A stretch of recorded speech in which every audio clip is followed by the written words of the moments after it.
പക്ഷേ കറക്റ്റ് ഒരാഴ്ച കഴിഞ്ഞപ്പോൾ ആ മേഡം എന്നെ വിളിച്ചു. എന്നിട്ട് എനിക്കൊരു മെയിൽ അയച്ചു. അതുപോലെ മെയിലിൽ 2 ലിങ്കും തന്നു. അവരുടെ ബ്രാൻഡ്സും കാര്യങ്ങളും എല്ലാം ഇതായിട്ട് ഏത് ഏരിയയിലാണ് ജോയിൻ ചെയ്യാൻ താല്പര്യം എന്ന് ചോദിച്ചിട്ടാണ് മേഡം എനിക്ക് മെയിൽ ചെയ്തത്.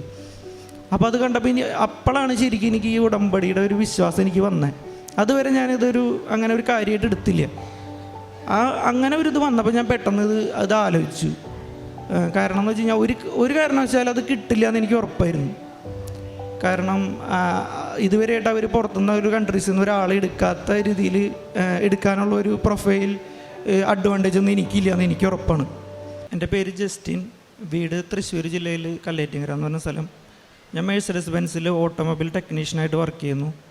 അപ്പോൾ എനിക്കൊരു 3 വർഷമായിട്ട് ജർമ്മനിയിൽ വർക്ക് ചെയ്യാൻ പോകണമെന്നൊരാഗ്രഹം ഉണ്ടായിരുന്നു. അപ്പോൾ ഞാൻ അതിന് വേണ്ടിയിട്ട് ഞാൻ വർക്കിൻ്റെ കൂടെ തന്നെ ലാംഗ്വേജ് പഠിച്ചു. അങ്ങനെ അത്യാവശ്യം കുറച്ച് അധികം എഫേർട്ട് എടുത്ത് ഞാൻ ലാംഗ്വേജൊക്കെ പാസ്സായി. എന്നിട്ട് ഞാൻ കുറച്ച് നാൾ ഒരു 3-4 മാസം വെയിറ്റ് ചെയ്തിട്ടും എനിക്ക് ഇൻ്റർവ്യൂസ് അങ്ങനത്തൊന്നും സെറ്റായില്ല. അപ്പോൾ ഞാൻ ഒരുപാട് വിഷമിച്ചിരിക്കുകയായിരുന്നു. അപ്പോൾ എൻ്റെ ഒരു കസിൻ ഇവിടെ കൃപാസനത്തിൽ വന്നായിരുന്നു. അപ്പോൾ അവൾ നിയോഗം വെച്ച കാര്യങ്ങളൊക്കെ നടത്തപ്പോൾ എന്നോട് ഇങ്ങനെ പറഞ്ഞു. പക്ഷേ എനിക്ക് ഇവിടെ ഈ ഉടമ്പടിയുടെ കാര്യങ്ങളും അതുപോലത്തെ കഥകളൊക്കെ എൻ്റെ അടുത്ത് പറഞ്ഞപ്പോൾ എനിക്ക് അതിങ്ങോട്ട് ഉൾക്കൊള്ളാൻ പറ്റിയില്ല. എനിക്കതൊരു അങ്ങനെ ഒരു വിശ്വസനീയമായിട്ട് തോന്നിയില്ല. അപ്പം ഞാൻ പിന്നെയും അങ്ങനെ അത് വിട്ടു, അങ്ങനെ ആലോചിച്ചൊന്നുമില്ല. പിന്നെ ഒരു പ്രാവശ്യം എൻ്റെ വേറൊരു കസിൻ വരണമെന്ന് പറഞ്ഞു. അപ്പോൾ അവൻ്റെ കൂടെ ചെല്ലുമെന്ന് പറഞ്ഞപ്പോൾ ഞാൻ അവൻ്റെ കൂടെ വന്നതാണ്. അപ്പം ഞാൻ ഇങ്ങോട്ട് വരുമ്പോഴും എനിക്ക് ഇൻ്റർവ്യൂ ഇവിടെ ഉടമ്പടി എടുക്കണമെന്നോ അങ്ങനെയൊന്നും ഒരു ഇതിലൊന്നല്ല ഞാൻ വന്നത്. അപ്പോൾ ഇവിടെ വന്നു, അവൻ ഉടമ്പടി എടുത്തു. അപ്പം ഞാൻ വിചാരിച്ചു എന്നാൽ ഉടമ്പടി എടുക്കാം എന്ന് വിചാരിച്ചു. അപ്പോഴും എനിക്ക് വിശ്വാസമൊന്നും ഉണ്ടായില്ല. അങ്ങനെ ഞാൻ ഇവിടുന്ന് ഉടമ്പടി എടുത്തു പോയി. അപ്പോൾ കുമ്പസാരിച്ചിട്ട് ഒരു 3 വർഷമൊക്കെ ആയിട്ടുണ്ടായിരുന്നു. അപ്പോൾ പിറ്റേ ദിവസം പള്ളിയിലൊക്കെ പോയി കുമ്പസാരിച്ച് ഞാൻ അത് കഴിഞ്ഞിട്ടുള്ള ദിവസം കാലത്ത് പ്രാർത്ഥനകളൊക്കെ ചൊല്ലി. എന്നിട്ട് ഞാൻ ജോലിക്കൊക്കെ പോയി. ഉച്ചയായിപ്പോൾ എനിക്ക് ഞാനൊരു ഏജൻസിയിൽ ഇത് രജിസ്റ്റർ ചെയ്തിട്ടുണ്ടായിരുന്നു, ജർമ്മനിയിലുള്ളത്. അപ്പോൾ ഞാൻ അവരെ ഇടയ്ക്കിടയ്ക്ക് വിളിച്ച് അന്വേഷിക്കും. ഒരു 4-5 ദിവസം കൂടുമ്പോൾ ഞാനങ്ങനെ ഇടയ്ക്കിടയ്ക്ക് എൻക്വയറി ചെയ്യും ഏതെങ്കിലും എംപ്ലോയീസ് ഉണ്ടോയെന്ന്. അപ്പം നമ്മുടെ പ്രൊഫൈൽ അവർ ഒരു സൈറ്റിലിട്ടിട്ട് അതിൽ നിന്നാണ് നമുക്ക് എംപ്ലോയീസ് നമ്മളെ സീക്ക് ചെയ്യണത്. അപ്പോൾ ആരും നമ്മുടെ പ്രൊഫൈൽ ഒരു ഇൻട്രസ്റ്റ് കാണിക്കാത്തതുകൊണ്ടാണ് അതവിടെ അങ്ങനെ കിടക്കണേ. അപ്പോൾ ആ മേഡം എന്നെ വിളിച്ചിട്ട് പറഞ്ഞു ഒരു എംപ്ലോയർ വന്നിട്ടുണ്ടെന്ന് പറഞ്ഞു. അപ്പോൾ ഞാൻ അവരുടെ ഡീറ്റെയിൽസ് എടുത്ത് നോക്കി. അപ്പോൾ അവർക്ക് ഒരുപാട് ബ്രാൻഡ്സ് ഉണ്ട്. അപ്പോൾ പല കമ്പനികളും ആ കമ്പനി കൈകാര്യം ചെയ്യുന്നുണ്ട്. അതിനകത്ത് മെഴ്സിഡസ് ബെൻസും ഉണ്ട്. അപ്പോൾ ഞാൻ നോക്കിയപ്പോൾ പ്രൊഫൈലൊക്കെ ഓക്കെയാണ്. അപ്പോൾ ഞാൻ പറഞ്ഞു എന്നാൽ ഞാൻ ഇൻ്റർവ്യൂവിന് വരാം എന്ന് പറഞ്ഞു. എന്നിട്ട് ഞാൻ ഒരാഴ്ചയ്ക്ക് ശേഷം അവർ ഇൻ്റർവ്യൂ ടൈം അറേഞ്ച് ചെയ്തു. ഞാൻ ഇൻ്റർവ്യൂവിന് ചെന്നപ്പോൾ എനിക്ക് ഭയങ്കര ടെൻഷനായിരുന്നു. അപ്പോൾ അവരെ പരിചയപ്പെടുത്തി അങ്ങനത്തെ എല്ലാ കാര്യങ്ങളും പറഞ്ഞു കഴിഞ്ഞപ്പോൾ അവർ പറഞ്ഞു അവർ ഇൻ്റർവ്യൂ ചെയ്യുന്നത് ഹ്യുണ്ടായിലേക്കാന്ന് പറഞ്ഞു. അപ്പോൾ എനിക്ക് ആ ഒരു ബ്രാൻഡിലോട്ട് പോകാൻ എനിക്ക് താല്പര്യമില്ല. എനിക്ക് മെഴ്സിഡസ് ബെൻസിൽ തന്നെ വർക്ക് ചെയ്യണം എന്നുള്ളൊരു പാഷനായിട്ടുള്ള ഒരാളായിരുന്നു. അപ്പോൾ തന്നെ എൻ്റെ ടെൻഷനൊക്കെ പോയി. കാരണം ഇത് കിട്ടിയാലും ഞാൻ എന്തായാലും ജോലിക്ക് പോവില്ല എന്ന് എനിക്കൊരു ഉറപ്പുണ്ടായിരുന്നു. എന്നിട്ട് ഞാൻ അവരുടെ ടെക്നിക്കൽ ഇൻ്റർവ്യൂസും കാര്യങ്ങളൊക്കെ എല്ലാം അറ്റൻഡ് ചെയ്തു. ഓക്കെ അത് കഴിഞ്ഞപ്പോൾ ഞാൻ പറഞ്ഞു എനിക്ക് മെഴ്സിഡസ് ബെൻസ് അല്ലാണ്ട് വേറൊരു ബ്രാൻഡിലോട്ട് വർക്ക് ചെയ്യാൻ എനിക്ക് താല്പര്യമില്ല. അങ്ങനെ വെറുതെ ഒരു ജോബ് ജർമ്മനി എന്നുള്ളൊരു രീതിയിലല്ല ഞാൻ നോക്കണേ. ഇങ്ങനെ എനിക്ക് സ്പെസിഫൈഡ് ഈ ബ്രാൻഡിൽ തന്നെ കിട്ടിയാലാണ് എനിക്ക് ജോലിക്ക് താല്പര്യമുള്ളൂ എന്ന് പറഞ്ഞു. അപ്പോൾ അവിടെ ഉണ്ടായിരുന്ന ഒഫീഷ്യൽസ് പറഞ്ഞു ഞങ്ങൾക്ക് മെഴ്സിഡസ് ബെൻസിൻ്റെ ബ്രാൻഡ് ഉണ്ട്, പക്ഷേ ഞങ്ങൾ പുറത്തുനിന്ന് നോൺ യൂറോപ്യൻ കൺട്രീസിൽ നിന്ന് ആരെയും ഇതുവരെ റിക്രൂട്ട് ചെയ്തിട്ടില്ല. അങ്ങനെ അവിടെ റിക്വയർമെൻറ്റും അവിടെ ഇതുവരെയായിട്ട് വന്നിട്ടില്ല എന്ന് പറഞ്ഞു. അപ്പോൾ അങ്ങനെ ഇത് അവസാനിച്ചപ്പോൾ അതിനകത്ത് അവരുടെ ഗ്രൂപ്പ് HR ഉണ്ടായിരുന്നു. അപ്പോൾ ആ മേഡം എൻ്റെ അടുത്ത് ചോദിച്ചു, എൻ്റെ കാര്യങ്ങളൊക്കെ ഡീറ്റെയിൽ ആയിട്ട് ചോദിച്ചു. അതുപോലെ സർട്ടിഫിക്കറ്റ്സും കാര്യങ്ങളൊക്കെ ഷെയർ ചെയ്ത് തരാൻ പറഞ്ഞു. അപ്പോൾ ഞാൻ എൻ്റെ ട്രെയിനിങ് സർട്ടിഫിക്കറ്റ്സും അതുപോലെ എഡ്യൂക്കേഷൻ സർട്ടിഫിക്കറ്റ് എല്ലാ കാര്യങ്ങളും ആ മേഡത്തിന് ഷെയർ ചെയ്ത് കൊടുത്തു. അപ്പോൾ ആ മേഡം എന്നെ നോക്കിയിട്ട് ചിരിച്ചിട്ട് പറഞ്ഞു എന്നെക്കൊണ്ട് എന്തെങ്കിലും ഹെൽപ്പ് ചെയ്യാൻ പറ്റുമെന്ന് ഞാനൊന്ന് അന്വേഷിക്കാം. ഉറപ്പൊന്നും പറയാൻ പറ്റില്ല, ഞാനത് എൻ്റെ രീതിയിൽ ഞാനൊന്ന് നോക്കിയിട്ട് ഒരാഴ്ചക്കുള്ളിൽ എന്തെങ്കിലും അപ്ഡേറ്റ്സ് ഉണ്ടെങ്കിൽ പറയാമെന്ന് പറഞ്ഞു.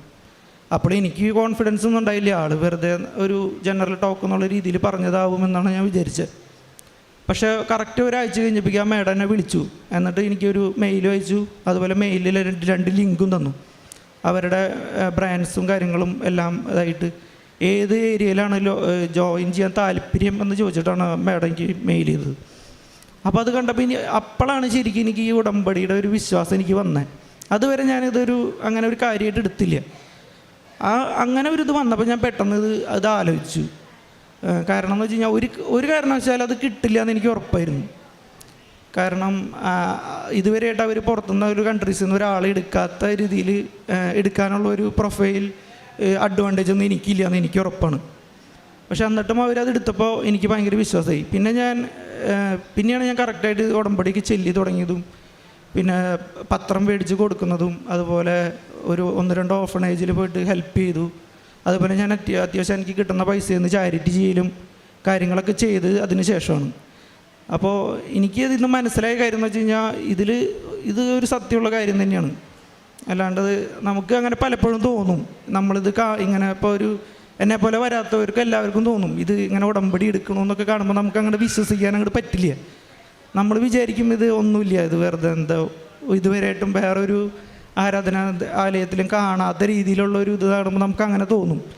പക്ഷെ അങ്ങനെയല്ല, ഇതിനകത്ത് മാതാവിൻ്റെ ഒരു പ്രത്യേക ഒരു അനുഗ്രഹവും ഒരു അത്ഭുതമൊക്കെ ഉണ്ടെന്നുള്ളത് ഞാൻ അന്നാണ് വിശ്വസിച്ചത്.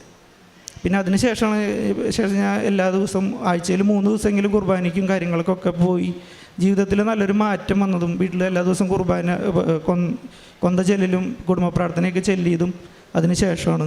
ഇപ്പോഴും അങ്ങനെ തന്നെ തുടരുന്നു. കരങ്ങളടിച്ച് നമുക്ക് ദൈവത്തിൻ്റെ നാമം മഹത്വപ്പെടുത്താം. ജസ്റ്റിൻ ജോണി എന്ന യുവാവ് നമ്മളോട് പറഞ്ഞ സാക്ഷ്യം ഒത്തിരിയേറെ യുവാക്കളാണ് ഈ അൾത്താരയിൽ വന്ന് പറഞ്ഞിട്ടുള്ളത്.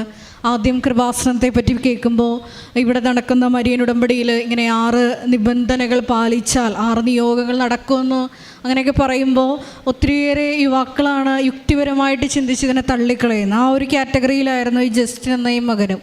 അപ്പോൾ ആദ്യം ഇതിനെപ്പറ്റി കേട്ടപ്പോൾ ഒത്തിരിയേറെ സുഹൃത്തുക്കളൊക്കെ പറഞ്ഞു എന്നാണ് പറഞ്ഞത്. കസിനും പറഞ്ഞു മരിയൻ ഉടമ്പടി എടുത്താൽ അതിൻ്റെ വിഷയങ്ങളൊക്കെ നടക്കും. പക്ഷേ ഒരു വിശ്വാസം തോന്നിയില്ല എന്നാണ് ഈ മകൻ പറഞ്ഞത്. പക്ഷേ എന്നിരുന്നാലും നമുക്കറിയാം, നമ്മളാരും ഈ കൃപാസനം എന്ന ആലയത്തിലോട്ട് നമ്മളുടെ ഒരു ഇഷ്ടത്തിൽ വന്നിരിക്കുന്നതല്ല. ദൈവപിതാവ് ആകർഷിച്ചിട്ടാണ് നമ്മൾ ഓരോരുത്തരും ഈ ആലയത്തിലായിരിക്കുന്നത്. വിശുദ്ധ യോഹന്നാന്റെ സുവിശേഷം 6-ാം അധ്യായം 44-ാം തിരുവചനം, എൻ്റെ പിതാവിനാൽ ആകർഷിക്കപ്പെടാതെ ആർക്കും എൻ്റെ അടുക്കൽ വരുവാൻ സാധിക്കുകയില്ല. അപ്പം ഈ മകനെയും ദൈവം നോക്കി കണ്ടിരുന്നു. മകന് ചില ക്വാളിറ്റീസ്, ദൈവം ഇഷ്ടപ്പെടുന്ന ക്വാളിറ്റീസ് ഉള്ളതുകൊണ്ടാണ് ദൈവം അങ്ങനെ വിളിക്കുന്നത്. അപ്പം അങ്ങനെ ഈ മകനും കൃപാസനത്തിൽ വന്ന് ഉടമ്പടി എടുത്തു. 1 വർഷമായിട്ട് ഇതുപോലെ ഒരു ജർമ്മൻ ലാംഗ്വേജൊക്കെ ക്ലിയർ ചെയ്ത് ഏജൻസിയിൽ രജിസ്റ്റർ ചെയ്തിട്ടിരിക്കുന്നതാണ്. പക്ഷേ ഒരു അറിവുമില്ല. പക്ഷേ ഉടമ്പടി എടുത്ത് അല്ലേ, എത്രാം ദിവസമാണ് ഇൻ്റർവ്യൂ കോൾ ലഭിക്കുന്നത്? 2ാമത്തെ ദിവസമാണ് ഇൻ്റർവ്യൂ കോൾ ലഭിക്കുന്നത്. അപ്പോൾ ഈ മകൻ സാക്ഷ്യത്തിൽ വ്യക്തമായിട്ട് പറഞ്ഞത് ഇങ്ങനെയാണ്, ആ ഒരു ഇൻ്റർവ്യൂ കോൾ വേറൊരു കമ്പനിക്ക് വേണ്ടിയിട്ടുള്ളതായിരുന്നു. പക്ഷേ ഈ മകൻ ആഗ്രഹിച്ചൊരു കമ്പനി അല്ലായിരുന്നു. പക്ഷേ ഈ ഇൻ്റർവ്യൂ നടക്കുന്ന സമയത്ത് വളരെ കൂളായിട്ടാണ് ഞാൻ അറ്റൻഡ് ചെയ്തത്. കാരണം ഞാൻ ഉദ്ദേശിക്കുന്ന കമ്പനിയല്ല എന്നുള്ളൊരർത്ഥത്തിലാണ് കൂളായിട്ട് അറ്റൻഡ് ചെയ്തത്. പക്ഷെ അവരോട് ഈ മകൻ ആ കാര്യം പറഞ്ഞപ്പോൾ അവരിങ്ങനെ പറഞ്ഞു, ഈ ഒരു കമ്പനിയിലേക്ക് നോൺ യൂറോപ്യൻ ആയിട്ടുള്ള ഒരാളെ അവരിതുവരെ റിക്രൂട്ട് ചെയ്തിട്ടില്ല, എന്നാൽ ഇതിൻ്റെ കാര്യം കൺസിഡർ ചെയ്യാമെന്ന് പറഞ്ഞു. അത് മരിയൻ ഉടമ്പടിയിൽ ദൈവമാതാവ് നേരിട്ട് ഇറങ്ങി പ്രവർത്തിക്കുന്നതാണ്. ആ ഇൻ്റർവ്യൂ ബോർഡിലുണ്ടായിരുന്ന മാഡം തന്നെ പറഞ്ഞു, ഒരാഴ്ചയ്ക്കുള്ളിൽ ഞാൻ കോണ്ടാക്റ്റ് ചെയ്യാമെന്ന് പറഞ്ഞു.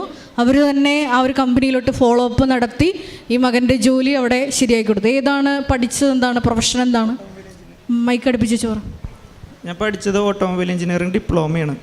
പിന്നെ അതിനുശേഷം വേറൊരു നിസാൻ എന്ന് പറഞ്ഞൊരു ബ്രാൻഡിൽ വർക്ക് ചെയ്തു. പിന്നെ മെഴ്സിഡസ് ബെൻസിൻ്റെ പ്ലാന്റിൽ ട്രെയിനിങ് എടുത്തിട്ടുണ്ട്. അങ്ങനെയാണ്. അപ്പോൾ അതുകൊണ്ടാണ് ഈ മെഴ്സിഡസിൽ തന്നെ കയറണമെന്ന് ആഗ്രഹിച്ചത്.